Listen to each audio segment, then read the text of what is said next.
India speaks daily में film review एक part है, वो एक कंटेंट के रूप में ही आप लें। फिल्म देखना ना देखना आपके ऊपर है। मैं किसी को ये नहीं कह रहा कि फिल्म आप ना देखिए, ना मैं किसी को ये कह रहा हूं कि आप फिल्म देखिए।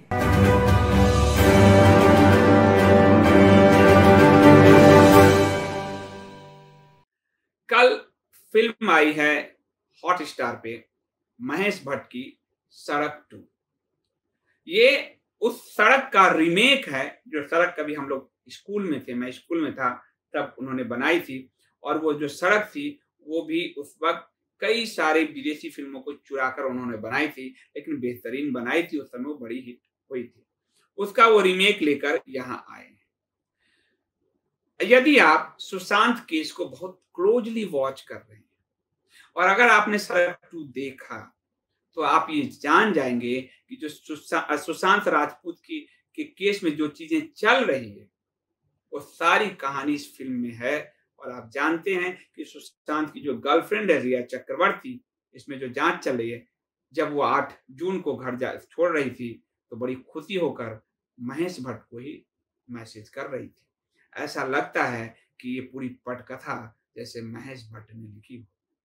महेश भट्ट की इस फिल्म में संजय दत्त जो है, उसकी पत्नी पूजा भट्ट का निधन हो चुका है। पिछली फिल्म में पूजा भट्ट से को जो है उसके साथ उसका प्यार था, बाद में शादी दिखाया नहीं गया, वो आगे एक समझने वाली बात है। तो पूजा भट्ट का जब की मौत हो जाती है तो संजय दत्त बाइपोलर हो जाता है। सुशांत में बाइपोलर बीमारी का बार बार उल्लेख आया है। संजय दत्त मतिभ्रम का शिकार हो जाता है। वो पत्नी से इतनी जुड़ा हुआ है कि आत्महत्या करने की कोशिश करता है। ध्यान होगा आपको, जब सुशांत की मौत हुई थी तो सबसे पहले मीडिया ने यह प्रचारित किया वो अपनी मां से इतना प्यार करता था कि आत्महत्या कर लिया। मां से उसका बड़ा लगाव था और मां शायद उस स्क्रिप्ट को सुशांत के जीवन में लागू कर दिया गया। और शायद सुशांत, ये एक जांच का विषय है, लेकिन लगता है महेश भट्ट रिया उस स्क्रिप्ट को सुशांत के जीवन पर जैसे लागू कर रहे थे तो बार बार संजय दत्त आत्महत्या की कोशिश करता है। वो अपनी पत्नी को भूल नहीं पा रहा है, पत्नी की आवाज उसको सुनाई देती है, मतिभ्रम होता है, बाइपोलर होता है। यहाँ सुशांत को बरखा हो, राजदीप हो, रिया चक्रवर्ती हो, इन सब ने यही कहा कि ये बाइपोलर है। महेश भट्ट ने ट्वीट किया, मुकेश भट्ट ने ट्वीट किया, इसकी गति यही होनी थी, आत्महत्या ही करता प्रवीण बॉबी की तरह। तुरंत इन्होंने डिसीजन ले लिया आत्महत्या का, जो प्रचारित किया गया और कहा गया माँ बहुत पहले गुजर चुकी थी उसकी, और इसमें भी वही पत्नी से विलगाव के कारण मतिभ्रम दिखाया गया है। तो पहला सिमिलरिटी है। दूसरा, इसमें जो आलिया भट्ट है उसको उसके जो बाप हैं, उसकी जो माँ है, वो उसको ड्रग लेते हुए, उसको देते हुए, यानी कि उसको छुपा कर उसको ड्रग देके उसको पागल बनाने की कोशिश की जाती है। सुशांत की मौत में रिया चक्रवर्ती ड्रग दे रही है सुशांत को। ये जया और रिया के व्हाट्सएप चैट से इसका खुलासा होता है कि जैसे आलिया भट्ट को पागल बनाने की कोशिश हो रही थी, उसी तरह से सुशांत को भी पागल बनाने की कोशिश हो रही थी। लगता है महेश भट्ट ने अपनी ही स्क्रिप्ट रिया चक्रवर्ती को दिया कि चलो सुशांत के जीवन में इस स्क्रिप्ट को लागू करो। ऐसा मुझे तो दिख रहा है, ये मेरा आरोप है। तीसरी बात, महेश भट्ट की अपनी कुंठा इसमें निकली है। महेश भट्ट, आपको अगर ध्यान हो, 80 के दशक की बात है, वो आचार्य रजनीश ओशो का शिष्य होने गया था और वहां वो पागलों जैसी हरकत करता था, बिहेव करता था।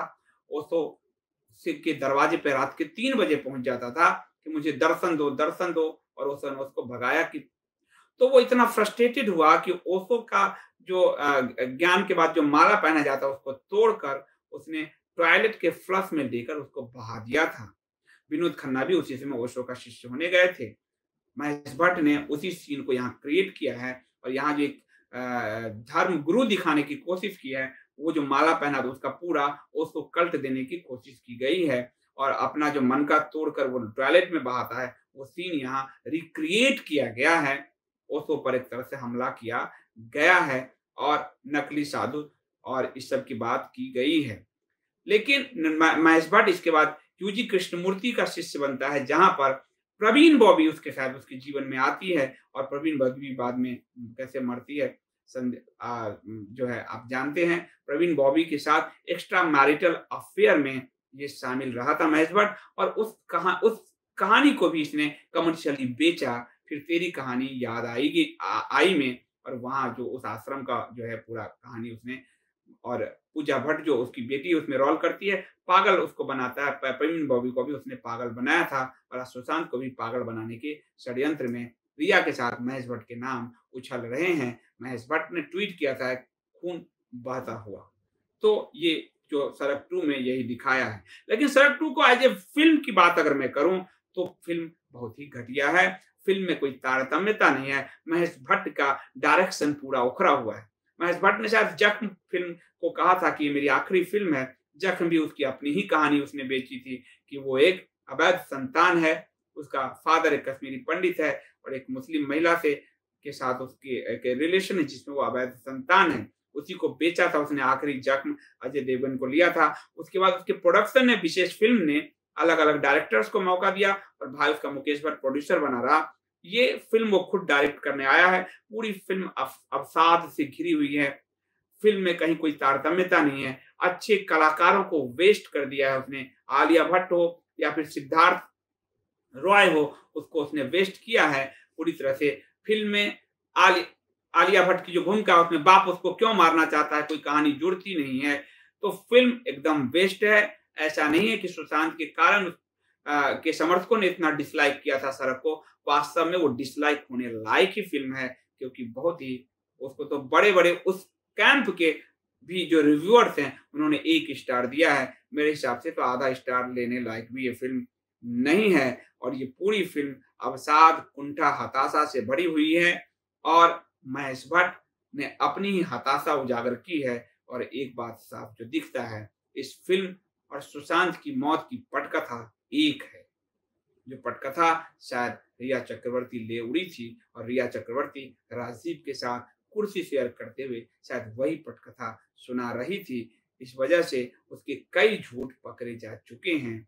ड्रग को लेकर झूठ, सुशांत के विमान में डरने को लेकर झूठ, दवा को लेकर झूठ, उसकी फैमिली को लेकर झूठ, लगातार झूठ पकड़े जा रहे हैं। लेकिन बेशर्मी देखिए, राजदीप सरदेसाई ट्विटर पर आज भी रिया के पक्ष में माहौल बनाने की कोशिश में लगा हुआ है। ऐसा लगता है कि रिया ने एक राजदीप सरदेसाई को अपना प्रवक्ता बना लिया है।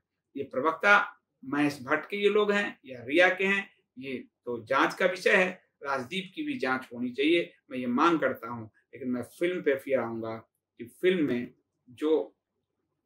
वो जो सड़क ब्लॉकबस्टर हुई थी, जिसमें एक महारानी का कैरेक्टर सदाशिव अमरापुरकर ने निभाया था, और जबरदस्त था। जब वो आती थी महारानी तो रोंगटे खड़े हो जाते, सिरहन होती थी। इसमें जो ओशो कल्ट को लाकर, इसमें जो मकरंद देशपांडे हैं, उसको जो ये कैरेक्टर दिया गया है, बिल्कुल जोकर टाइप कैरेक्टर लगता है। इसलिए ये फिल्म महेश भट्ट की एक जोकर फिल्म है, एक घटिया फिल्म है, निहायत ही अवसाद से घिरी फिल्म है।